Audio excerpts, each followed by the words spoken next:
हरि ओम पावकानः सरस्वती वाजेभिर्वाजिनीवती जन्यं वष्टु धिया वशु। ओम अम्बे अम्बिके अम्बालिके नमा नयति कश्चन सशस्त्यश्वकः सुभद्रिकां काम्पीलवासिनी। श्रुतिस्मृतिपुराणानाम् आलयं करुणालयं नमामि भगवत्पादं शङ्करं लोकशङ्करं शङ्करं शङ्कराचार्यं केशवं बादरायणं सूत्रभाष्यकृतौ वन्दे भगवन्तौ पुनः पुनः। नमो गुरुभ्यो गुरुपादुकाभ्यो नमः परेभ्यः परपादुकाभ्यः आचार्यसिद्धेश्वरपादुकाभ्यो नमोस्तु लक्ष्मीपतिपादुकाभ्यः। अवंतिकापुरीशाय निःशेषक्लेशनाशिने ज्योतिर्लिंगस्वरूपाय महाकालाय ते नमः महाकालाय ते नमः। परम सम्मान्य सदन, आज हम लोग जिस अवंती की इस पावन धरा पर निवास करते हैं, यह हमारी भारतीय वैदिक आर्य सनातन संस्कृति के पंचदेवोपासना के प्राणभूत तत्व के रूप में यह उज्जैनी नगरी है। यहाँ भगवान ज्योतिर्लिंग श्री महाकालेश्वर के कारण शैवों की भूमि है। 52 या तंत्र चूड़ामणि के अनुसार कहें तो 51 शक्तिपीठों के आधार पर शाक्तों की परम साधना की भूमि है। भगवान श्री कृष्ण तो बाद में आए, उनके पहले पूर्व अवतार भगवान श्री राम का पदार्पण इस पावन धरा पर 3 बार हुआ। पुराणों के साक्ष्य में उसका प्रकाशन भी है और इस शरीर ने लिखा भी है। शाक्त, शैव, वैष्णव, गणपत्य, अष्टविनायक या षड्विनायक हमारी उन अवंती नगरी में है। तो ये गणपत्यों की भी भूमि है। शौर के रूप में स्मरण करें, भगवती शिप्रा के पावन तट पर काल भैरव के आगे आज जहाँ कालियादेव पैलेस है, किसी समय वहाँ भव्य भगवान सूर्य का दिव्य मंदिर था। दोनों ओर से जलधाराएं बहती थीं। पुराण अवंतिका खंड में स्कंद पुराण के उल्लेख है उसका। कालांतर में सिंधिया स्टेट की जब सत्ता आई तो आज भी वह भगवान सूर्य का प्रतीक रूप में प्रतिमा है, मंदिर है। यद्यपि कुछ खंडित विखंडित होता जा रहा है, उसकी ज़्यादा देख रेख सिंधिया देवस्थान प्रशासन ट्रस्ट नहीं कर पा रहा है, कहना चाहिए। बड़े बड़े शिलाखंड ऊपर से टूट करके नीचे गिर गए। तो यह पावन भूमि जो हमारे पंच महाभूत के एक एक अधिष्ठाता हैं, उन सब की यह पावन नगरी है। इस पावन नगरी में शैव तत्व पर भी चर्चा हुई। कल श्रद्धेय आचार्य डॉक्टर श्याम सुंदर दुबे जी ने भगवान श्री कृष्ण की बाल लीलाओं का यहाँ पर नवोन्मेष करके एक अलग प्रकार की छवि, और श्रीमद् भागवत और सूरदास के साथ ही अष्टछाप के कवियों को लेकर के आचार्य वल्लभाचार्य जी की जो उदात्त परंपरा है, उसका कल यहाँ उन्होंने इसी मंच पर प्रतिपादन किया। आज हम जिन आचार्य श्री को सुनने के लिए आप लालायित हैं, वे हमारे सबके मध्य विराजमान हैं। वे आज हम सबको 10 महाविद्याओं की प्रतीकात्मकता, हम आप सब ज़्यादा से ज़्यादा देवी के मंदिर देख पाते हैं, गए कदाचित तो हरसिद्धि का मंदिर देख लेते हैं, पर इनके मूल में तथ्य क्या है, हम ऐसे विद्वानों के माध्यम से आज उस तथ्य का श्रवण करेंगे कि आखिर 10 महाविद्याएं हैं क्या। विद्याएं तो 1 से लेकर के 32 तक हैं। शुक्राचार्य जी ने 32 विद्याओं की चर्चा की, 18 की नारद ऋषि ने चर्चा की। सब अलग अलग प्रकार से विद्याओं की चर्चा करते हैं, पर सात साधना के माध्यम से हमारी शरीर की जो सुषुप्त इंद्रियां हैं, नाड़ियां हैं, उन सबको उद्बुद्ध करने का कार्य कौन करता है, इन सब के बारे में आज आचार्य श्री बुझाएंगे। अधिक न कह करके बड़े अत्यंत आदर के साथ आज के विद्वान वक्ता आचार्य डॉक्टर मुरलीधर चांदीवाला जी को सादर आमंत्रित करते हैं। आप विराजमान हों, आसंदी ग्रहण करें। साथ ही पुराणों की एक परंपरा है, हमारे भारतवर्ष में ऐसी भी देवियां हुई हैं, किसी व्यक्ति पुरुष को या कहीं प्रकृति का कहीं एक बार अगर दर्शन किया है तो वो दर्शन, वो चित्र ऐसा अंकित हुआ है।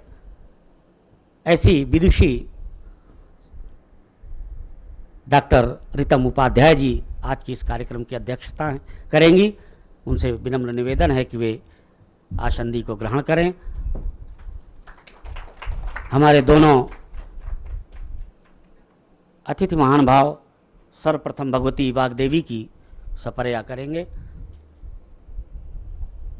सौभाग्य से हमारे सबके मध्य उज्जैनी की जो साहित्यिक परंपरा है, साहित्यकारों की परंपरा है, उसमें डॉक्टर श्री राम दवे जी, डॉक्टर पिलकेंद्र अरोड़ा जी, आचार्य श्री राजेंद्र अवस्थी जी और वरिष्ठ पत्रकार नरेश सोनी जी, मैडम चांदनीवाला जी, विक्रम विश्वविद्यालय के ज्योतिर्विज्ञान के आचार्य डॉक्टर सर्वेश्वर शर्मा जी, ये सदन और विशेष करके हमारे जो नई पीढ़ी के ये बटुकजन हैं, जिनका हम अपने इस ज्ञान राशि का संक्रांति इनमें करना चाहते हैं, वे सब आप सबके मुखारबिंद से सुनेंगे। उसके पहले भगवती वाग्देवी की सपर्या हो। हरि ओम पंचनद्यः स्रोतसः सरस्वती तु पंचधासो देशे भवत्सरित शुक्लां ब्रह्म विचार सार परमा माद्यां जगद्व्यापिनी वीणा पुस्तकधारिणीं अभयदां जाड्यान्धकारापहां हस्ते स्फाटिकमा विदधतीं पद्मासने संस्थितां वन्दे तां परमेश्वरीं भगवती बुद्धिप्रदां शारदा बुद्धिप्रदां शारदाम्। भगवती वाग्देवी की सपर्या के पश्चात अतिथि देवो भव की परंपरा का पालन करते हुए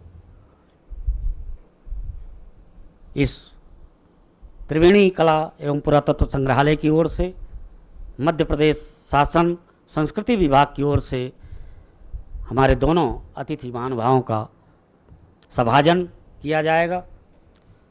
इस संस्था के प्रबंधक पंडित श्री गौरव तिवारी जी, वरिष्ठ विद्वान श्री राम दवे जी, अरोड़ा जी, आइए। ये सुधीजनों का हाँ, अवस्थी जी। पहले हमारी अध्यक्षा महोदया का श्रीश्चते लक्ष्मीश्च पत्न्यावहो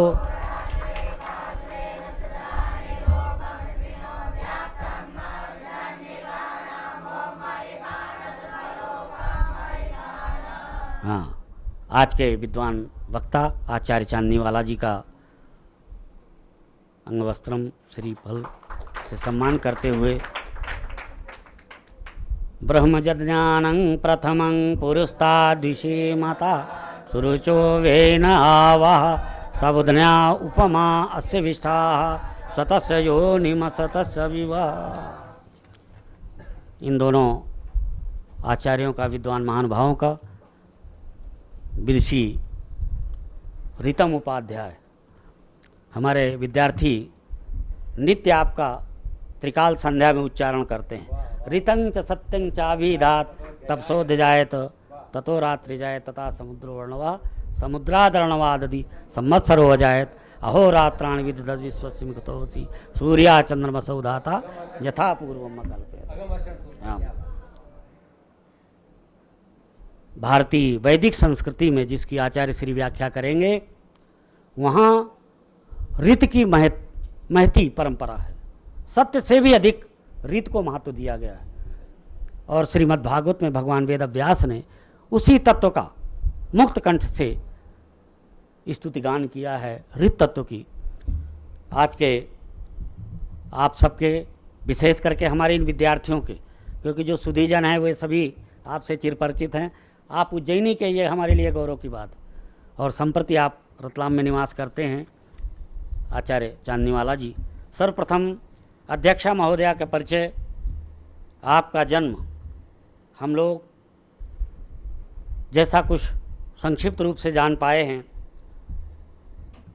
पहले कभी रतलाम का नाम रतन ललाम, महाराजा रतन सिंह जी के कारण से, जो शायद यहीं कहीं हमारे जो चंद्रावतीगंज है यहाँ कभी महायुद्ध उनका हुआ था।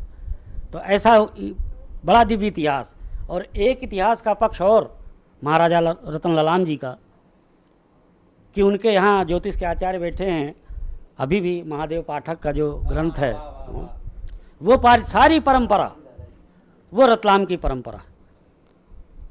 हमारे आचार्य जी प्रभाकर जोशी जी कहते थे कि पंडित जी 7 बग्घियों में भर करके उनका राशिफल गया।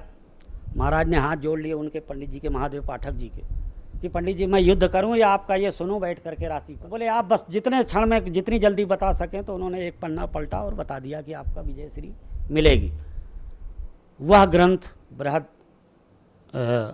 प्रकाशित है, जातक तत्वम, सर्वानंद पाठक जी ने संपूर्णानंद के प्रकाशित किया उसको। तो ऐसी उस पावन भूमि से आचार्य रितम उपाध्याय जी डॉक्टर महोदया पधारी हैं। आपका प्रारंभ से ही घर में आध्यात्मिक वातावरण रहा, सभी कलाओं में आप दक्ष हैं। भगवान की ओर उन्मुख होने के लिए और व्यक्त करने के लिए अध्यात्म सबसे महत्वपूर्ण है। हम भौतिक जगत में सब कुछ देखते हैं, दैवी जगत में सब कुछ हमको प्राप्त होता है साधना उपासना से, पर हम अपने अंतर्मन को जब तक नहीं देख पाते, अध्यात्म को नहीं देख पाते, तब तक सब कुछ निष्फल है। कबीर की वाणी में कहें तो जो कस्तूरी तो कुंडल बसय मृग ढूंढे वन माहि, ऐसे घट घट राम है दुनिया देखे नाहि। तो जब सारी दुनिया अपने अंतरात्मा में जब दर्शन करेगी, तभी भावाव्यक्ति या भगवद अभिव्यक्ति हो सकती है। वेदांत के साथ ही रामायण श्रीमद् भागवत का नियमित पाठ, घर की पूजा पाठ में आपका सहयोग रहा। आपके ताऊजी श्री पंडित स्वयं प्रकाश उपाध्याय जी महर्षि अरविंद के उस महनीय योग से जुड़े और समस्त परिवार और अपने चिर परिचितों में सहज रूप से समग्र योग का भाव जगाया। अंग्रेजी साहित्य से स्नातकोत्तर करने के पश्चात अरविंद सोसाइटी पांडिचेरी में आपने 2 वर्ष तक कार्य किया। एक सोसाइटी आपकी जानकारी के लिए यहाँ भी है, पंडित विभास उपाध्याय उसके अध्यक्ष हैं, और वो देवास रोड पर अरविंद आश्रम है। यहाँ रतलाम में अरविंद सोसाइटी के केंद्र से जुड़कर औरव आश्रम, श्री मातृ विद्या मंदिर से संबद्ध हैं। संस्कार शिक्षा अकादमी का संचालन किया है आपने। 2 वर्ष श्री अरविंद मेमोरियल स्कूल बेंगलोर में शिक्षकों के लिए कला प्रशिक्षक के रूप में कार्य किया है। लगभग 16 वर्ष शासकीय वाणिज्य महाविद्यालय एवं कला एवं विज्ञान महाविद्यालय रतलाम में अंग्रेजी भाषा के अतिथि विद्वान के पद पर आपने कार्य किया। वर्तमान में कला एवं विज्ञान महाविद्यालय रतलाम में अंग्रेजी भाषा के अतिथि विद्वान के रूप में आप अभी भी मार्गदर्शन प्रदान कर रही हैं। श्री अरविंद साहित्य और विशेष रूप से महाकाव्य सावित्री में चेतना के विभिन्न स्तरों पर आपने शोध कार्य संपन्न किया है। रतलाम, इंदौर, उज्जैन, धार, भोपाल, बेंगलोर, दिल्ली, ओरोविल और पांडिचेरी में आपने कई चित्र प्रदर्शनियाँ लगाई हैं। कुछ क्षण पहले आपने हमारे इस त्रिवेणी कला संग्रहालय को अपनी एक उत्कृष्ट प्रतिकृति, एक रचना जो आपने स्वयं चित्रावली बनाई है, वह हमारे प्रबंधक गौरव तिवारी जी को समर्पित की है। हम आपका सादर अभिनंदन करते हैं, स्वागत करते हैं। ऐसे ही आज के प्रमुख विद्वान वक्ता आचार्य डॉक्टर मुरलीधर चांदलीवाला जी, आपका जन्म 12 अक्टूबर 1951 को धार मध्य प्रदेश में, जो धारा नगरी कभी 1000 वर्ष पहले राजा भोज के समय में कही जाती थी, वह आज उसका दीर्घ आकार तो छूट गया। 1000 वर्ष की परंपरा, ये शब्दों की परंपरा है कि 1000 वर्ष में एक आकार हमारा चला गया।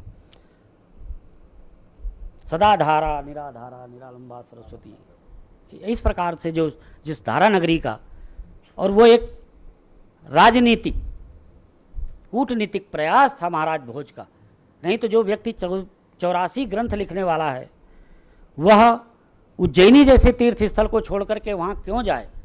पर जब सोलंकियों का आक्रमण वहाँ होने लग गया धार क्षेत्र में, तब उन्होंने उसको राजधानी बनाया। ऐसे धार नगर के गौरवभूत पंडित श्री चांदीवाला जी, आपके पिता पंडित कमलाकांत जोशी जी सुप्रसिद्ध खगोल शास्त्री, और पितामह पंडित रामचंद्र केशव जोशी जी वेद मूर्ति के रूप में विख्यात थे। ऐसे ही लगता है कि जो उस समय की जो परंपरा रही होगी, आपने देखा है कि वहाँ आज भी एक विद्वान के घर में, जिनके घर जाना का अवसर मिला रंगमहल में, शास्त्री जी के यहाँ, बोरे में भरे हुए ग्रंथ, अभी भी हस्तलिखित ग्रंथ उनके यहाँ रखे हैं, लेकिन वो देना नहीं चाहते किसी को। परिणाम, ऊपर से पानी टपक रहा है, दीमक लग गई, आपकी मालवी भाषा में कहे तो ऊदी लग गई, चूहे खाए जा रहे हैं उसको। कहा कि तिवारी जी हम आपको 2 बोरे पूरे वहाँ, तो हमने कहा हमारे संस्कृत कॉलेज में भेजिए, वहाँ सिंधिया प्राच्य विद्या संस्थान है, संभव है कि वहाँ कुछ संरक्षण हो जाए। पर एक आचार्य जरूर प्रयास किया, ब्रह्मलीन आचार्य डॉक्टर रुद्रदेव त्रिपाठी जी ने, वो बिरला में, जब बिरला के डायरेक्टर यहाँ नियुक्त हुए, वो कुछ भरवा करके वहाँ से कुछ ले आए अन्य लोगों से। उनका वो तो नहीं मिला, अभी नारायण शास्त्री का नहीं मिला, पर कुछ यहाँ संग्रहित हुआ बिरला में। स्कूली शिक्षा अंबिकापुर, होशंगाबाद, सिवनी और उज्जैन में, संस्कृत साहित्य में एमए सन 1973 में, और वैदिक साहित्य में पीएचडी सन 1976 में विक्रम विश्वविद्यालय से आपने की। 42 वर्षों तक हमारे इन ऐसे बटकों का और स्नातक तथा स्नातकोत्तर के छात्रों का आपने मार्गदर्शन किया, पारंपरिक रूप से अध्यापन किया। वर्ष 1980 से वैदिक ऋचाओं के नवरूपांतर का कार्य प्रारंभ हुआ, और पहली पुस्तक शब्द अपराजेय, शब्द ब्रह्म है, उस शब्द ब्रह्म की साधना में आपने निमग्न रह करके वैदिक ऋचाओं की पुनर्रचना सन 1982 में प्रकाशित की। वैदिक ऋचाओं के 9 रूपांतरों का दूसरा संग्रह अक्षरव्योम, ऐसा ग्रंथ सन 1983 में आया। वैदिक उपाख्यान पर आधारित नाटक सुना सेप, क्या वैदिक काल रहा होगा, अगर बलि चढ़ना है तो ब्राह्मण बालक बलि चढ़ रहा है। ये भी एक अजीगर्त उपाख्यान में जो कथा आती है कि राजा बलि चढ़ाने के लिए किसको ढूंढ रहा है, ऐसे व्यक्ति को ढूंढ रहा है जो कोई उसका रक्षण कर सके, क्योंकि उसने तो झूठ बोल करके अपना तो कार्य कर लिया, पर बलि के लिए कौन आगे आएगा, इसके लिए उस ब्राह्मण बालक का चयन किया गया।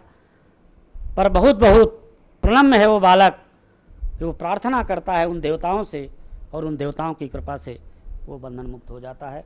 आज वह अजर अमर अविनाशी हो गया है। ऐसे उस सुना सेप ऋषि की पावन कथा को आपने सन 1984 में प्रकाशित किया। हमारी उज्जैनी के कालिदास संस्कृत अकादमी से आपने महाकवि कालिदास के ऋतु संहारम का, जिसमें 6 ऋतुओं का वैदिक शास्त्र में, वेदों में जिन ऋतुओं का वर्णन है, शायद संभवतः वहाँ 4 ब्राह्मण ग्रंथों में या 5 हमें आरण्यक इत्यादि में मिला करके मिलता है, पर महाकवि कालिदास ने जिन 6 ऋतुओं का वर्णन किया, आपने उसका बालोपयोगी हिंदी संस्करण प्रकाशित किया। साथ ही देववाणी प्रकाशन से अभिज्ञान शाकुंतलम का लोकप्रिय संस्करण भी आपने प्रकाशित किया, और इसके हमारे साक्षी हैं आचार्य पंडित राजेंद्र अवस्थी जी। इसी बीच वैदिक वांग्मय से जुड़ी हुई 2 छोटी छोटी पुस्तकें प्रकाशित हुई। आओ प्रार्थना करें। प्रार्थना वो तत्व है जिसे करके अगर ग्राह भी भगवत कृपा से मुक्त हो जाता है, बंधन मुक्त होता है। प्रार्थना में वो शक्ति है जो हम लोग शायद बड़ी बड़ी तपस्याएं करके नहीं प्राप्त कर सकते, पर एक प्रार्थना के माध्यम से जगत कल्याण संगठित हो जाता है, संपन्न हो जाता है। इस पर आपने एक ग्रंथ लिखा। दूसरा वैदिक शांति पाठ, जिसमें वेद की ऋचाओं को आधार बना करके आपने शांति पाठ की संरचना की। वर्ष 1996 और 97 में क्रमशः शब्द चिरंतन और स्वर्ग के शिखाग्र पर पुस्तकें प्रकाश में आईं। वर्ष 2013 में भास्कर समूह के रसरंग में जीवन ऋचा स्तंभ के अंतर्गत कई सप्ताह तक वैदिक ऋचाएँ, वैदिक कविताएं रूपांतरित होकर के उनका पद्यानुवाद, छायानुवाद, काव्यानुवाद करके आपने उनको प्रकाशित किया। वर्ष 2014 में श्री अरविंद आश्रम पांडिचेरी से संस्कृत काव्य पुस्तक भवानी भारती का, बहुत प्रसिद्ध ग्रंथ है भवानी भारती, उसका हिंदी रूपांतरण किया आपने और उसे प्रकाशित कराया। वर्ष 2016 में 200 से अधिक वैदिक कविताओं का स्वर्ण पात्र आर्यमा प्रकाशन से प्रकाशित हुआ और 2020 में कविता संग्रह विरासत के फूल बोधि प्रकाशन से प्रकाशित हुआ। वर्ष 2021-22 में वैदिक कविताओं के 5 खंड प्रकाशित हुए। आज वो सौभाग्य का अवसर है कि वो 5 खंड आज प्राप्त हुए हैं आपकी कृपा से। तो आज वो इस त्रिवेणी संग्रहालय को आपने समर्पित कर दिए हैं। वो जो भी छात्र शोधार्थी हैं वे आकर के यहाँ शोध कार्य करें और आचार्य श्री का उल्लेख करें और उसमें से जो कुछ रसतत्व निहित है उसका आगे विवेचन करें। ऐसे ही वाग विभूति सारस्वत सम्मान, वनांचल तुलसी अलंकरण, सरस्वती कंठाभरण अलंकरण, डॉक्टर मूलाराम जोशी उत्कृष्ट साहित्यकार सम्मान, मध्य प्रदेश लेखक संघ का प्रतिष्ठित वल्लभदास शाह विविक्त अनुवाद सम्मान, मध्य प्रदेश साहित्य अकादमी का प्रादेशिक श्री कृष्ण सरल कविता पुरस्कार, हिंदी साहित्य भारती मध्य प्रदेश का साहित्य शिरोमणि सम्मान सहित अनेकानेक सम्मान आपको प्राप्त हुए और वे सम्मान भी स्वयं सम्मानित हो गए। आपको प्राप्त करके ऐसी महती प्रतिभा के धनी आचार्य डॉक्टर मुरलीधर चांदनीवाला को आज प्राप्त करके ये सदन गौरवान्वित है। आपके सम्मान में हम लोग सादर आपका स्वागत अभिनंदन करते हैं और अधिक न कह करके सादर आपके व्याख्यान के लिए आमंत्रित करते हैं। आप कृपा करें और इस उज्जैनी की जो शाक्त परंपरा है 10 महाविद्याओं का, वह प्रतीकात्मक स्वरूप या यथेच्छा आप जैसा उचित समझें उसका आप निरूपण करें। आचार्य श्री को सादर प्रणाम। सर्वमंगल मांगल्ये शिवे सर्वार्थ साधिके शरण्ये त्र्यंबके गौरी नारायणि नमोस्तुते शरणागत दीनार्थ परित्राण परायणे सर्वस्यार्ति हरे देवी नारायणि नमोस्तुते ब्रह्मरूपे सदानंदे परमानंद स्वरूपिणी द्रुतसिद्धिप्रदे देवी नारायणि नमोस्तुते। यहाँ मंच पर विराजमान श्री अरविंद के महाकाव्य सावित्री की मर्मज्ञ डॉक्टर रितम उपाध्याय जो इस आयोजन की अध्यक्षता कर रही हैं, मैं उनके प्रति अपना सम्मान निवेदित करता हूँ। यहाँ मेरे समक्ष उपस्थित हैं वो 100 मित्रों के बराबर एक हैं डॉक्टर बिलखेंद्र अरोरा जी, डॉक्टर श्रीराम दवे साहब, सोनी जी, डॉक्टर राजन अवस्थी जी, पंडित जी बैठे हैं यहाँ, सबको प्रणाम करता हूँ। सोनी जी सभी को सादर वंदन करता हूँ। गौरव तिवारी जी को, हमारे चोरसिया जी को सादर वंदन करता हूँ। और बहुत ज़्यादा खुशी इस बात की है कि यहाँ बटुक बैठे हुए हैं। बहुत सालों बाद ऐसा मौका आया है कि बटुकों से बातचीत हो रही है। कुछ दिन पहले यहाँ श्री अरविंद आश्रम में आया था 2 वर्ष पहले, तो वहाँ बहुत सारे बटुक आ गए थे। तो बटुकों से बात करने में बड़ा मज़ा आया था और उनसे वेदों को लेकर के बहुत चर्चाएं हुई थी। आज फिर बटुकों के साथ में हमारा आमना सामना है और ये अच्छी बात है कि आप सब रुचि ले रहे हैं, साथ साथ चल रहे हैं। बिल्कुल जब अगमर्षण सूक्त का पाठ यहाँ पे पंडित जी कर रहे थे तो आप बराबर साथ दे रहे थे। और अगमर्षण सूक्त बड़ा प्रभावी सूक्त है। आप जानते हैं कि अगमवृक्ष सूक्त का पाठ न करो तो सूर्य को अर्घ्य देने की पात्रता नहीं आती है। हमारे शास्त्रों में यह कहा गया है कि सूर्य को अर्घ्य देना है तो पहले अगमवर्ष सूक्त का पाठ करना जरूरी है। वो बच्चों ने कहा और आपने यहाँ रितम को रेखांकित भी किया। हम बहुत बहुत आपके आभारी हैं। और इतना अच्छा वातावरण में बहुत थोड़े से लोग हैं पर बहुत ही निष्ठावान, समर्पित और संस्कारवान है, इसलिए बोलने में बड़ा अच्छा भी लग रहा है। बहुत अच्छा लग रहा है आपके सामने खड़ा हुआ हूँ। तो मैं आपके सामने खड़ा हूँ, इस बात का मुझे एहसास है, मुझे गर्व है इस बात का कि इतने अच्छे लोग हैं यहाँ पर। पंडित जी ने बहुत सारा परिचय दे दिया है, बहुत ज़्यादा। हम उस परचम को कभी छू भी नहीं पाएंगे।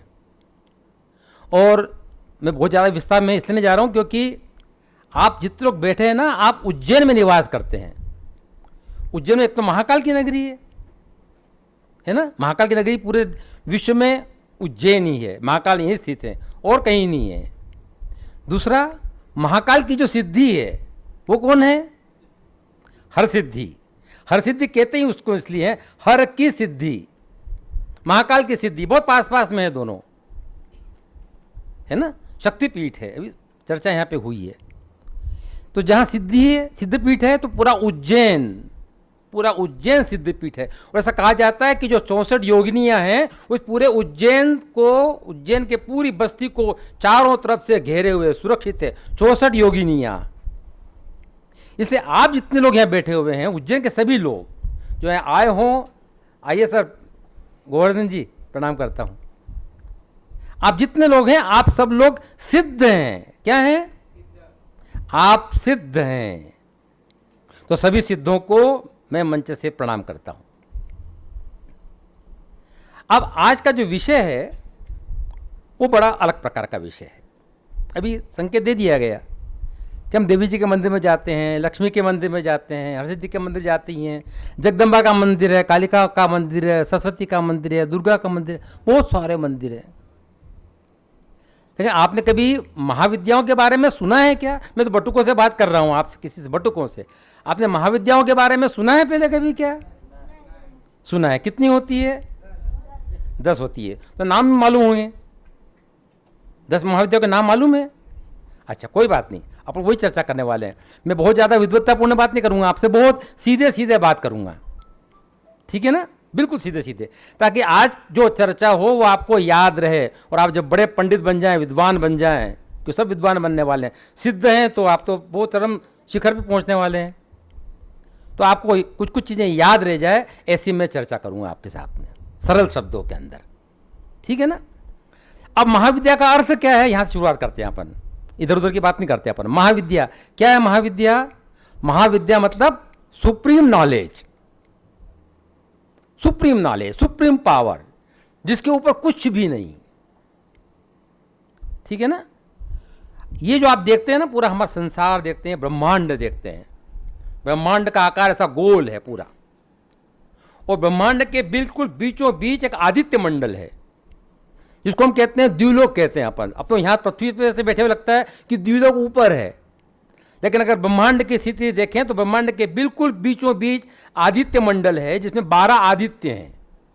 इसका आप नाम जानते हैं, मित्र का नाम जानते हैं, वरुण का नाम जानते हैं, अर्यमा का नाम सुना होगा, विष्णु का नाम सुना होगा, ब्रह्मा का नाम सुना होगा, धाता का नाम सुना होगा। ये सब क्या है? ये सब आदित्य हैं। ये प्रकाश के, श्री अरविंद इनको प्रकाश के राजा कहते हैं। ये आदित्य मंडल है पूरा। इन आदित्यों के ऊपर जो सबसे बड़ी शक्ति है, उस शक्ति को कहते हैं अदिति। अदिति की संतान आदित्य, अदिति। तो सबसे बड़ी ताकत कौन सी है? अदिति है। आता है ना, अदिति अधिष्ठा दक्षा द्विता तव मंत्र आता है, आता होगा, पढ़ते हो कभी कभी, और नहीं पढ़ोगे तो आएगा आगे पीछे, है ना। अच्छा, देव अथर्व शीर्ष के बारे में जानते हैं? देव अथर्व शीर्ष के बारे में जानते हैं ना, उसमें महाविद्या शब्द आया है। बता सकते हैं कहाँ आया है?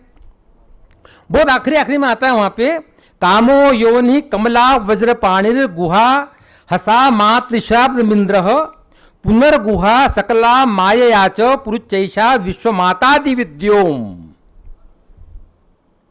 जो देवी का स्वरूप बताया है ना, देखो देवी हमेशा एक पूरे संसार में एक देवी ऐसी है जो हमेशा फर्स्ट पर्सन में बोलती है, अहम। बाकी सारी देवी देवताओं के बारे में नहीं कहा जाता है, लेकिन देवी हमेशा फर्स्ट पर्सन में बोलती है। फर्स्ट पर्सन मतलब मैं, ठीक है। देव अथर्वशीर्ष में देखा होगा आपने कि मां स्वयं अपनी बात कहती है, और बाद में जब देवता कहते हैं तो कहते हैं एशात्म शक्ति ही, एशात्म शक्ति ही, एशा विश्वमोहिनी, पाशांकुश धनुर्बाण धरा, एशा श्री महाविद्या। वहां पहली बार हमारा परिचय आता है कि ये है महाविद्या। कि हम जब दुर्गा सप्तशती का पाठ करते हैं ना, तो सबसे पहले हम देव अथर्वशीर्ष का पाठ करते हैं। गणेश अथर्वशीर्ष का पाठ भी होता है, वो याद होगा आप लोगों को, याद है ना? गणेश अथर्वशीर्ष तो याद होगा आप लोगों को, देव्य अथर्वशीर्ष भी याद होगा कुछ न कुछ। उसमें आता है एशा श्री महाविद्या, यह एवं वेद स शोकम तरती। जो महाविद्या को जान जाता है वो सारे दुखों से पार हो जाता है, ऐसा कहा गया। कहाँ कहा गया? देव अथर्वशीर्ष में कहा गया। और जैसा मैंने बताया कि शक्ति एक ही है, महाविद्या। अब उसके 10 रूप अलग अलग।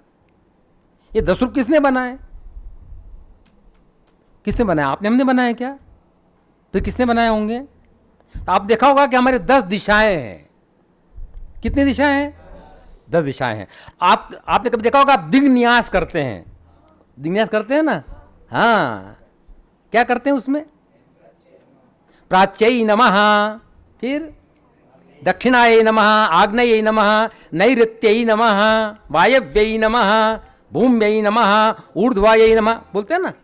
दिग्न्यास, वो जो दिग्न्यास है ना, वो 10 दिशाओं की महाविद्या है। आप 10 दिशाओं की महाविद्याओं को, माताओं को प्रणाम कर रहे हैं उस समय। केवल दिशाओं को प्रणाम। अब दिशा का तो कोई आकार नहीं है, दिशा का आकार है क्या? कुछ भी नहीं है। लेकिन उस दिशा की जो देवी है, उस देवी को आप प्रणाम करते हैं। आपने जैसे बोला प्राच्यै नमः, तो प्राची दिशा में जो देवी बैठी हुई है उसको हम प्रणाम करते हैं।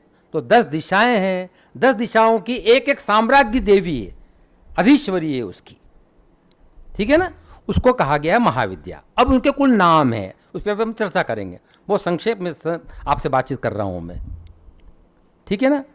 अब आपको यह पता होगा कि जब आप देवी अपने दुर्गा सप्तशती का पाठ करते हैं, किया कभी? क्या किया है? वो भी कर लिया। गजब करते हैं बच्चे। यहाँ को उज्जैन के बटुक तो गजब है वास्तव में। दुर्गा सप्तशती का पाठ किया है कभी? किया है? अच्छा, तो अब देव अथर्वशीर्ष के बाद किस सूक्त का पाठ करते हैं? हाँ? कौन सा? नवारण विधि। बहुत अच्छा। उसके बाद रात्रि सूक्त का पाठ करते हैं। रात्रि सूक्त का करते हैं ना? रात्रि देवी, रात्रि व्यख्यदायति पुरुत्रा देव्यक्षभिः।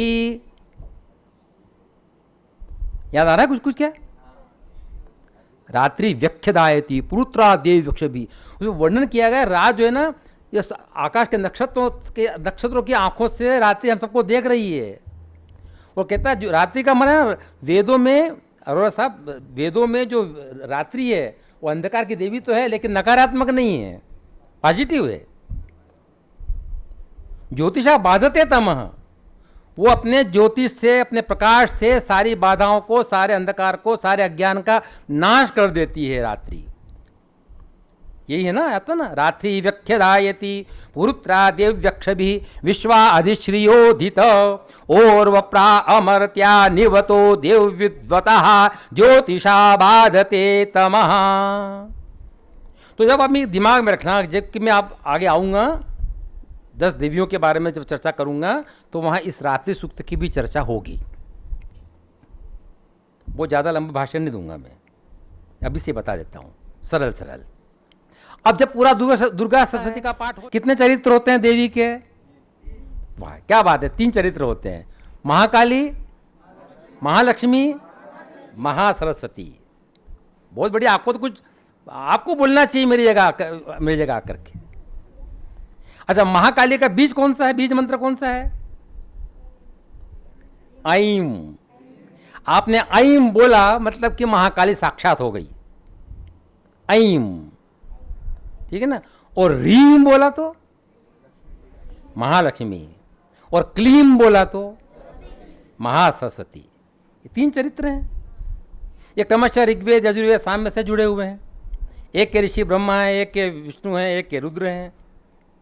व्यवस्था जमी हुई है। इसके ऊपर एक और शक्ति मानी गई है जिसको हम माहेश्वरी कहते हैं। तो ये 3 चरित्रों के ऊपर एक और बना देते हैं तो माहेश्वरी हो जाती है, ठीक है। अब पूरा दुर्गा शब्द का पाठ करने के बाद में आखिरी में कौन से सूक्त का पाठ करते हैं? बताइए।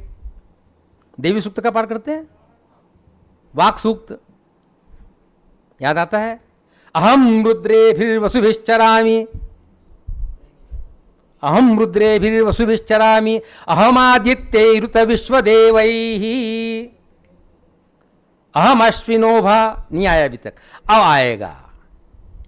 अब जब आप आगे बढ़ेंगे, थोड़े बड़े होंगे, तो फिर वाक सूक्त का पाठ करेंगे और आपको लगेगा कि सर्वोच्च शक्ति जो है, सर्वोच्च शक्ति वो शब्द के रूप में है। अगर मां को देखना हो तो अपने को शब्द के रूप, अभी सरस्वती की वंदना की अपन। अगर देवी को देखना हो तो वो शब्दों के रूप में दिखाई देगी। तो जब पूरा आप साहित्य पढ़ेंगे तो आपको लगेगा कि वहां शब्द की चर्चा हो रही है, शब्द की चर्चा हो रही है। और शब्द को जगाना तो कहता है, वो कहती है कि अहम रुद्रे भी वसुश्चरामि, अहमादित्य ऋत विश्वदेवैहि, है ना।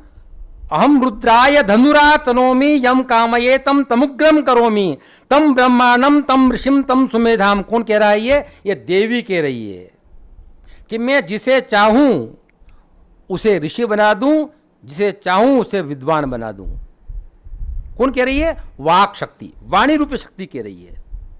और वही कहती है अहम राष्ट्री संगमनी चिकितुषी प्रथमा यज्ञानाम। अहम, मैंने कहा ना देवी हमेशा अहम में बात करती है, मैं कह रही हूं ये। तो जब आगे हम आएंगे तो इस वाक सूत्र की भी चर्चा होगी। अरे आ रहा हूं, वहीं पे आ रहा हूं मैं। और आप तो कालिदास की नगरी में बैठे हुए हैं। उनका नाम क्या था? कालिदास। वो कोई सरस्वती के दास नहीं थे, लक्ष्मी के दास नहीं थे, कालिदास। अब ये काली कौन है? काली को हमारे यहां पे आद्या शक्ति कहा गया। सबसे पहली शक्ति है काली, ठीक है ना। तो जब हम महाविद्याओं के बारे में आएंगे तो महाविद्या में 10 महाविद्याओं में जो पहली महाविद्या है वो है काली। अब काली कौन सी देवी है ये? तो हमारे यहां कहा गया, ऋग्वेद में एक नासदीय सूक्त आता है, नासदीय सूक्त याद आता है कुछ कुछ। नो सदासी तदानीम। एक ऐसा समय था जब सत्य भी नहीं था, असत भी नहीं था, मृत्यु भी नहीं थी, जीवन भी नहीं था, अंधकार से ढका हुआ अंधकार था। तब जो शक्ति थी उस शक्ति को कहते हैं काली। और अमृता प्रीतम ने बहुत बढ़िया बात कही है अरोरा साहब। अमृता प्रीतम बहुत बड़ी उपन्यासकार हुई हैं। ऐसा नहीं है, संस्कृत तो पढ़ा करो लेकिन दूसरा साहित्य भी पढ़ा करो, हिंदी भी पढ़ा करो, और कभी अंग्रेजी पढ़ने को मिले तो वो भी पढ़ना चाहिए। एक अमृता प्रीतम एक लेखिका हुई हैं, बहुत बड़ी बड़ी अच्छी नावेलिस्ट, कहानीकार है ना। उन्होंने कहा कि ब्रह्मांड की जो काया है वो काली है। ब्रह्मांड की काया, वो कोई संस्कृत की विदुषी नहीं है, लेकिन कितनी बड़ी बात उसने कही है कि ब्रह्मांड की जो काया है वो काली है। जो काली है ना, ये 10 महाविद्याओं में सबसे पहली है काली। अब आपने चित्र देखा होगा, कई बार चित्र देखा होगा आपने कि शिव लेटे हुए हैं और उनके ऊपर काली खड़ी हुई है। देखा आप लोगों ने? क्या है वो? ऐसा क्यों? शिव लेटे हुए क्यों हैं और उनके ऊपर देवी क्यों खड़ी हुई है? कभी ध्यान गया इस बात पर? सोचा कभी क्या? ये तो प्रतीक है, ये प्रतीक है। ये जो हमारा विषय है वो महाविद्याओं के प्रतीक। अब इन प्रतीकों को आप जब पढ़ेंगे, आप जब बट्टू के यहाँ बैठे हुए हैं, हमारे यहाँ पे महाविद्याओं को लेके सबसे प्रामाणिक पुस्तक अगर कोई है तो वो है क्या बोलते हैं, शक्ति प्रमोद, शाक्त प्रमोद मेरे पास भी है। 1869 का छपा हुआ शाक्त प्रमोद मेरे पास में है। हाँ, खेमराज प्रेस से 1869 का छपा हुआ, अभी तक सुरक्षित है मेरे पास में। गांधी जी के जन्म से पहले का है। मेरे पास जो यजुर्वेद है वो भी तभी का ही है, उसी से पढ़ता हूँ आज भी। वही खेमराज से प्रकाशित है यजुर्वेद। हमारे दादाजी छोड़ के चले गए, सनातनी परंपरा। अगर मेरे पास में पूछा जाए कि मेरे पास जायदाद क्या है, तो मेरे पास जायदाद वो ही है और कुछ भी नहीं है। और ऐसा कोई दिन नहीं जाता है कि मैं उस यजुर्वेद को हाथ नहीं लगाता हूँ, रोज़ उसको सहलाता हूँ मैं। मेरे दादाजी इससे पढ़े थे, मेरे पितामह इससे पढ़े थे, उनके पन्नों को पलटा हूँ। अभी आप श्री चते लक्ष्मी चते गा रहे थे ना, बहुत पढ़ रहे थे ना। कितना सुंदर मंत्र है, यजुर्वेद में आता है ना। तो शाक्त प्रमोद ये सबसे पहला ग्रंथ है जो हमको मिलता है। ये तंत्र शास्त्र का ग्रंथ है। वेद को हम निगम कहते हैं, और निगम के बाद आगम है। निगम के बिना आगम कुछ नहीं है। तो जितनी चीजें आगम में हैं वो निगम में भी हैं, ठीक है ना। जो जो तंत्र शास्त्र में है वो सब आपको वेदों में भी मिलेगा। ढूंढना पड़ेगा, खोजना पड़ेगा, मिलेगा आपको वहीं से। सनातन, सनातन का समकाल, इस जगह का नाम दिया है मनोज श्रीवास्तव जी ने, सनातन का समकाल। क्या अद्भुत शब्द है वास्तव में। ये सनातन का समकाल है, इनकी चर्चा भी हुई है यहाँ पे, है ना। शक्ति, विष्णु, शैव, शिव, ये सनातन का समकाल है, ठीक है। तो जो हम जब शाक्त प्रमोद को पढ़ते हैं, या आप श्री 10 महाविद्याओं के बारे में कोई सी भी पुस्तक, प्रामाणिक पुस्तक आप हाथ में लेंगे, तो उसमें आप देखेंगे कि आपको उसमें पूजा पद्धति बताई होगी, यंत्र कैसे बनाया हुआ, काली का यंत्र, बगुलामुखी का यंत्र, मातंगी का यंत्र बना हुआ होगा। यंत्र जानते हैं ना, थोड़ा देखा होगा यंत्र बने हुए, गोल बना हुआ है, उसमें त्रिभुज होते हैं। त्रिभुज, अगर त्रिभुज ऐसा है तो अग्नि का प्रतीक है ना, अलग अलग होते हैं। गोल जो है वो वायु का प्रतीक है, कमल का फूल, कमल पार्थिव सौंदर्य का प्रतीक है, देखा होगा। हर यंत्र में आपको कमल मिलेगा, गोल मिलेगा, त्रिभुज मिलेगा, इनको मिला करके बनते हैं। और कुछ शब्द होते हैं उसके अंदर, ऐम रीम क्रीम शब्द होते हैं, राम रीम शब्द मिलेंगे आपको। तो उसमें आपको यह सब तो मिलेगा, पूजा पद्धति मिलेगी, स्तोत्र मिलेंगे, कवच मिलेगा, हृदय मिलेगा। लेकिन प्रतीक क्या है, क्या प्रतीक है, यह आपको उसमें नहीं मिलेगा। ये हमारे शास्त्रकारों ने नहीं किया। सारा साहित्य प्रतीकात्मक है, सारे वेद प्रतीकात्मक हैं। कहते हैं वेदों की भाषा कौन सी है? वेदों की भाषा संस्कृत तो है ही नहीं, वेदों की भाषा प्रतीकों की भाषा है। सारे प्रतीकात्मक हैं।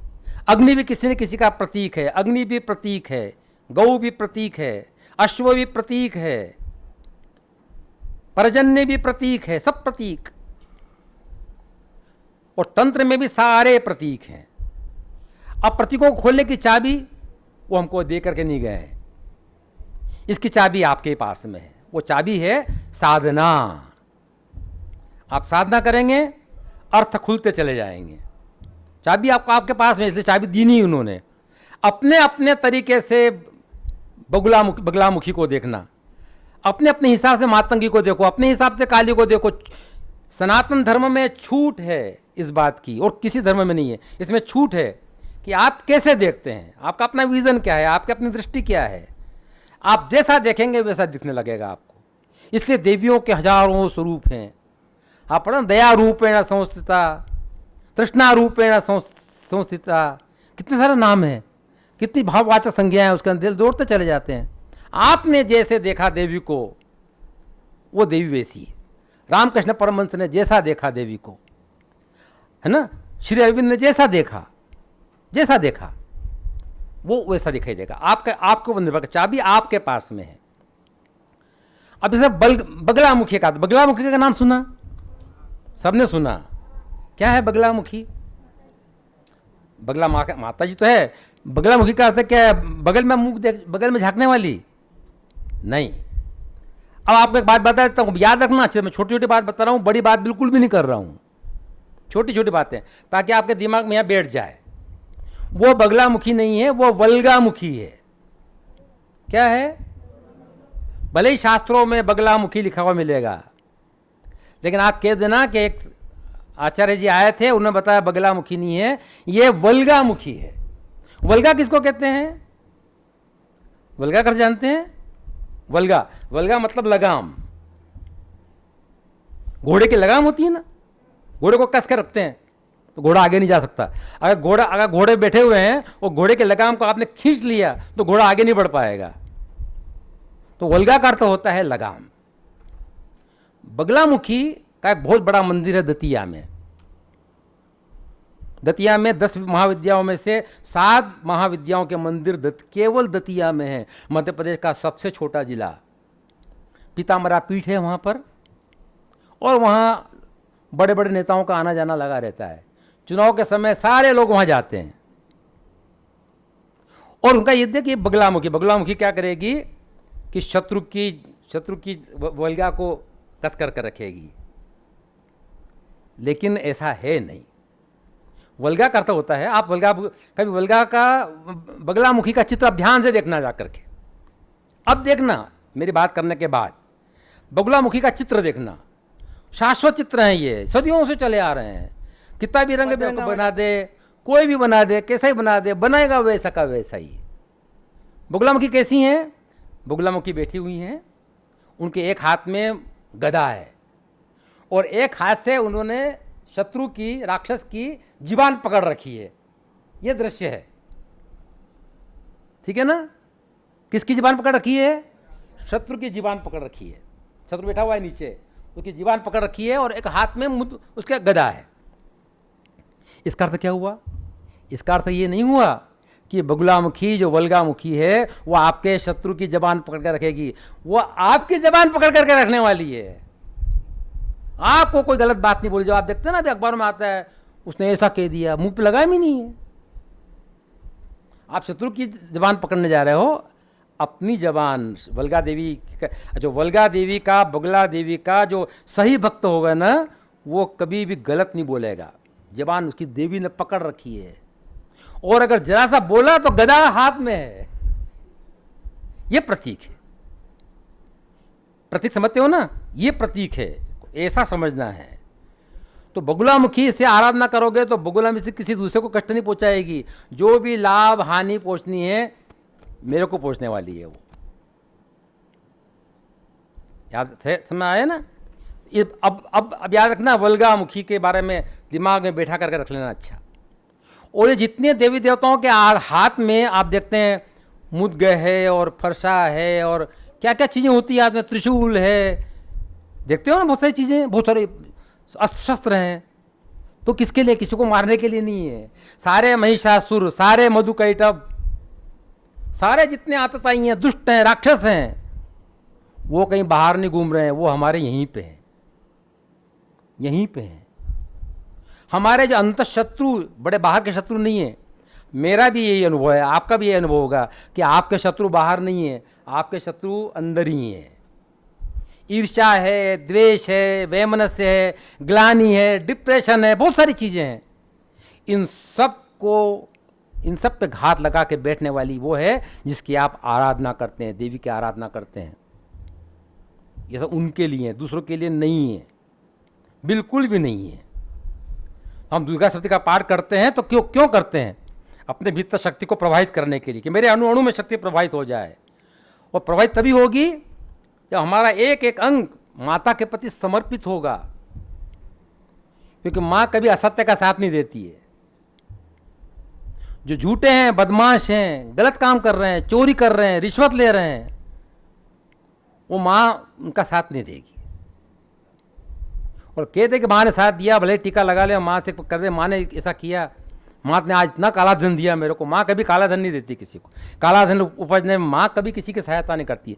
माँ हमेशा प्रेम, प्रकाश और सत्य के ही पक्ष में खड़ी हुई है, दूसरे पक्ष में नहीं खड़ी है।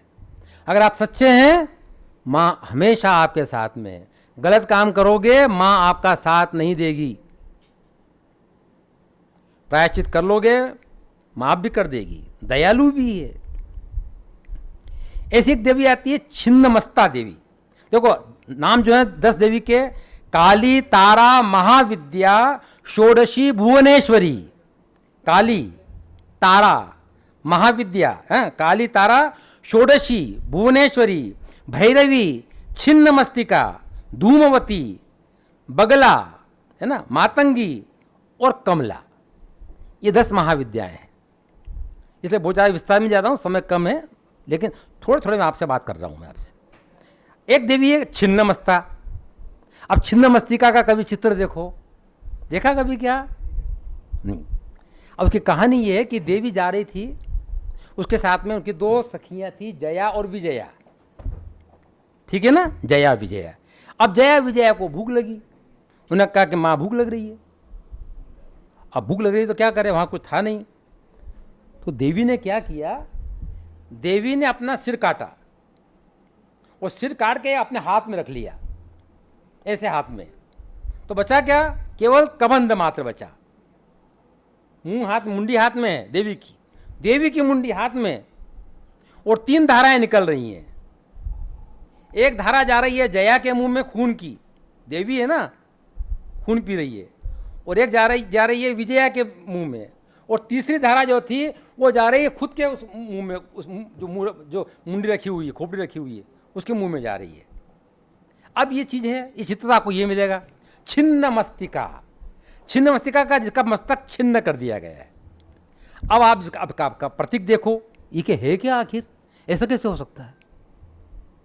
अब इसको प्यारे बच्चों समझो, इसको, ये सूर्य है हमारा ऊपर।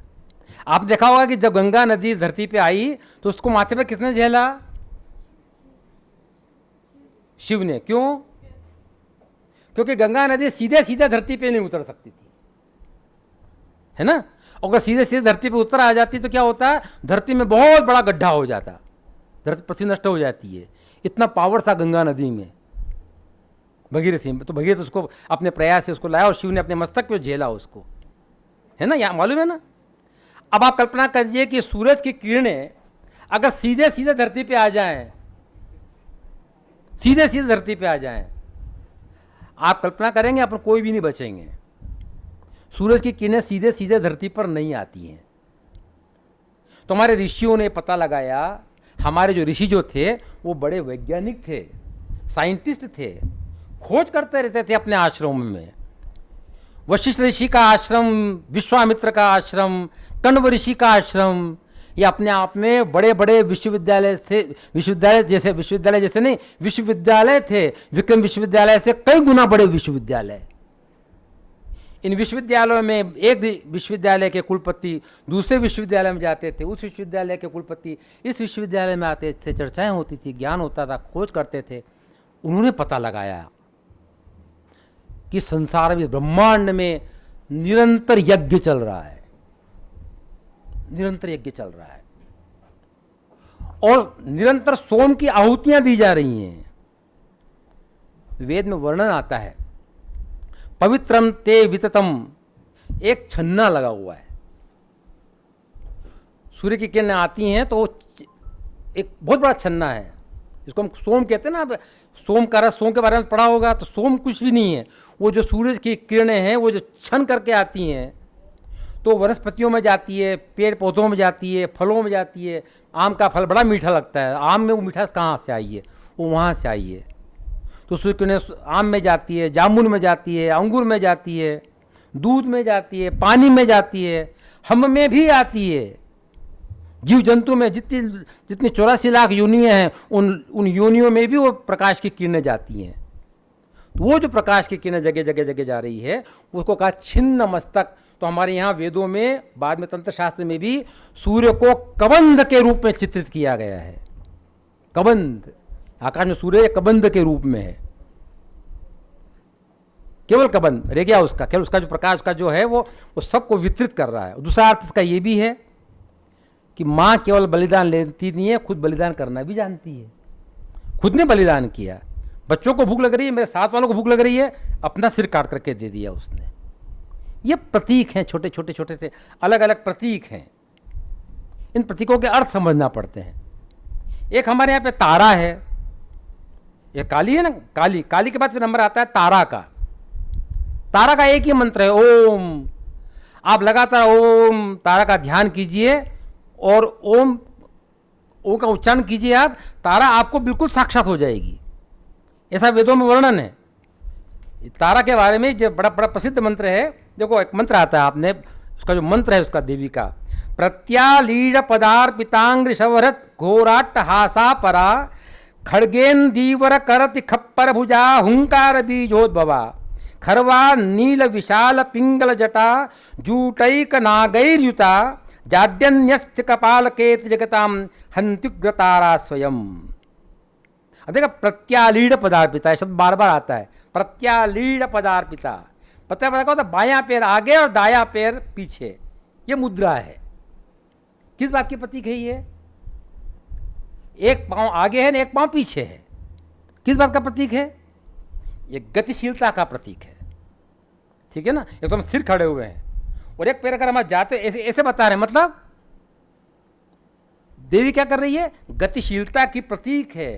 प्रत्यालीड पदार्पितांग्री शवरत घोराट्टहासा परा, गतिशीलता की प्रतीक है। खड्ग है, कमल है ना। और करती क्या है वो? अज्ञानता और अविवेक रूपी शत्रु को मार डालती है। शत्रु जो शत्रु है ना, कोई शत्रु सा कुछ भी नहीं है, हमारा ज्ञान। हमको हमारा सबसे बड़ा शत्रु कौन है?